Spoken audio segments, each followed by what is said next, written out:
மாண்புமிகு பேரவைத் தலைவர்களே, மூத்த உறுப்பினர் தன்னுடைய பேச்சை சிரிச்சுக்கிட்டே, பொதுவா ஊர்ல ஒரு பழமொழி சொல்லுவாங்க, இந்த வாழைப்பழத்துல ஊசி ஏத்தி அந்த வாழைப்பழத்தையே மக்கள் கொடுப்பாங்களா, அதுதான் அவருடைய பேச்சோடைய கடைசி சுருக்கம். டைம்ஸ் ஆஃப் இந்தியாவை பத்தி சொன்னாரு. கடந்த 5 வருஷத்துடைய அனைத்து பத்திரிகை செய்திகளை எடுத்து போட்டா இந்த துறை ஊழல் மட்டும்தான் செஞ்சிருக்குன்னு சொல்ல முடியும் எங்களாலையும்.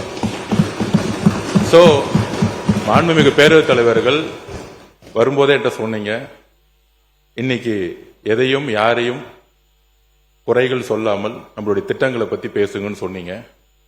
பத்திரிகை செய்திகள் தவறானது, அதுக்கான விளக்கத்தை நான் பதில் கொடுக்கிறேன். டெண்டரே இன்னும் முடியல. எங்களுடைய முதலமைச்சர் சொன்னது உண்மை. அதுல ஒன்னு சொன்னால், ஸ்கெடியூல் ரேட் ஏன் இன்னும் அனௌன்ஸ் பண்ணலன்னு, அதுக்கும் ஒரு காரணம் இருக்கு. எங்களுடைய முதலமைச்சருடைய உரைக்கும் ஸ்கெடியூல் ரேட் அனௌன்ஸ் பண்ணாததுக்கு ஒரு காரணம் இருக்கு.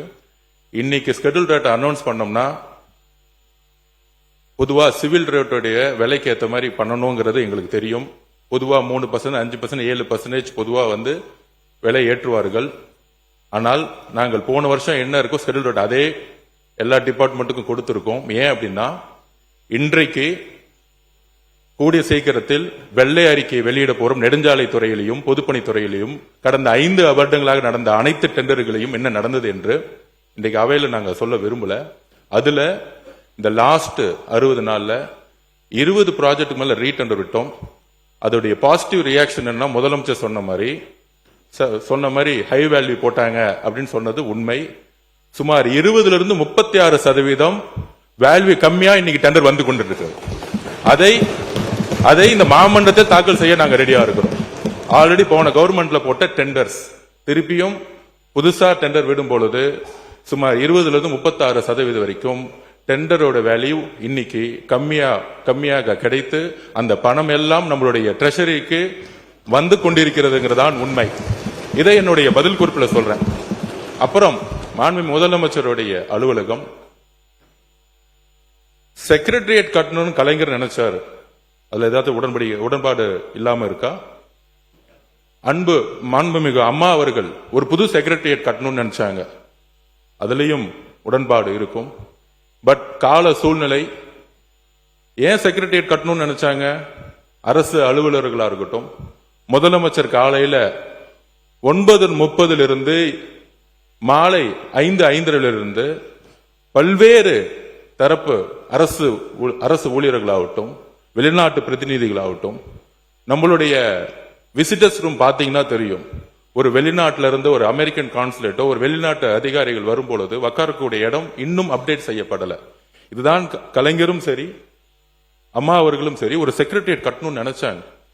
அப்ப முதலமைச்சருடைய வேலைப்பளு புதிய திட்டங்களுக்காக அவரை சுத்தி கிட்டத்தட்ட ஒரு 200 பேர் இன்னைக்கு ஒரு நியூ விஷன், ஒரு புதிய மாற்றத்தை உருவாக்க, ஒரு நியூ ரீஸ்ட்ரக்சருக்காக தன்னுடைய அலுவலகத்தை எல்லோரும் அமரக்கூடிய, முதலமைச்சர் தான் மட்டும் நல்ல ரூம்ல உட்கார்ந்தா பார்த்தாது. அங்க இருக்கக்கூடிய நீங்க பாத்தீங்கன்னா தெரியும். இப்ப கூட நீங்க உள்ள வரலாம்.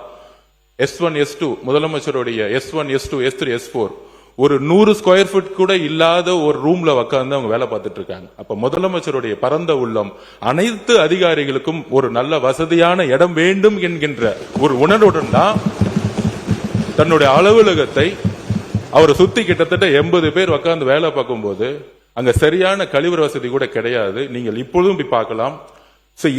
இதற்காக தற்காலிகமாக ஒரு ஏற்பாடுக்காக தான் இந்த இடத்தை மாத்துறாங்களே தவிர, இதை மற்ற உறுப்பினர்கள் சொல்லும் போது கூட இது ஒரு அவருடைய வசதிக்கோ அவருடைய தேவைக்கோ அவர் கிடையாது.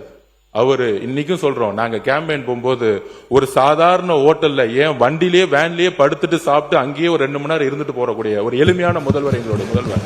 அதனால இந்த தவறான தகவல்களை அவைக்கு எதுவும் தெரிவிக்க வேண்டும் சொல்கிறேன். மித்த எல்லா கேள்விகளுக்கும் என்னுடைய பதிலறிவில் நான் தெரிவிக்கிறேன்.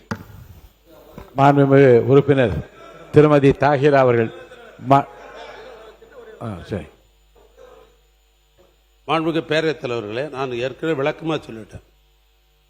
இது இந்த ஆட்சியும் சரி, யார் ஆட்சிக்கு வந்தாலும் இந்த ஷெட்யூல் ஆபரேட்டர் 47 இருந்து 1947 இருந்து இருக்கிறது. இது இப்ப புதுசா இல்ல.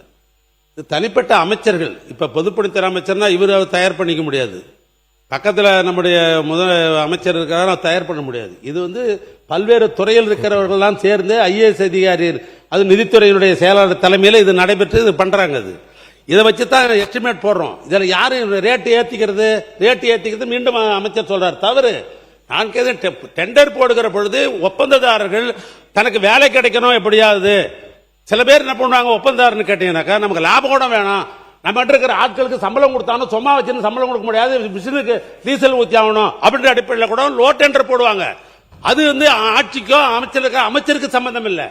ஏன்னா இந்த ஷெட்யூல் ஆபரேட்டர் முடிச்சுட்டோம்னா, டெண்டர் போட்டுட்டோம்னா முடிஞ்சது. இன்னும் சொல்ல போனா இன்னைக்கு அமைச்சர் மானிய கோரிக்கையில் இன்னைக்கு என் துறைக்கு பணம் வேணும்னு உங்ககிட்ட கேட்கிறாரு, பாஸ் பண்ணிட்டா முடிஞ்சிருச்சு அந்த வேலை. இல்ல இல்ல அப்படி கிடையாது. அதிகாரிகள் எந்த திட்டம் திட்டினாலும் அமைச்சருடைய கவனத்திற்கு வராமல் திட்டம் எதையும் ரிலீஸ் பண்ண முடியாது. இது என்னுடைய நேரடி கண்காணிப்புக்கு வந்த பிறகுதான் எல்லா துறையோடைய அதிகாரிகள் சேர்ந்தாலும் ஷெட்யூல் ஆஃப் ரேட் பொதுப்பணித்துறை அமைச்சர்கிட்ட வந்துதான் ரிலீஸ் செய்யப்படும். அதை நான் பதிவு பண்றேன். போன வருஷம் இருந்த ஷெட்யூல் ஆஃப் ரேட்டை நாங்க மெயின்டைன் பண்ணிட்டு இருக்கோம்.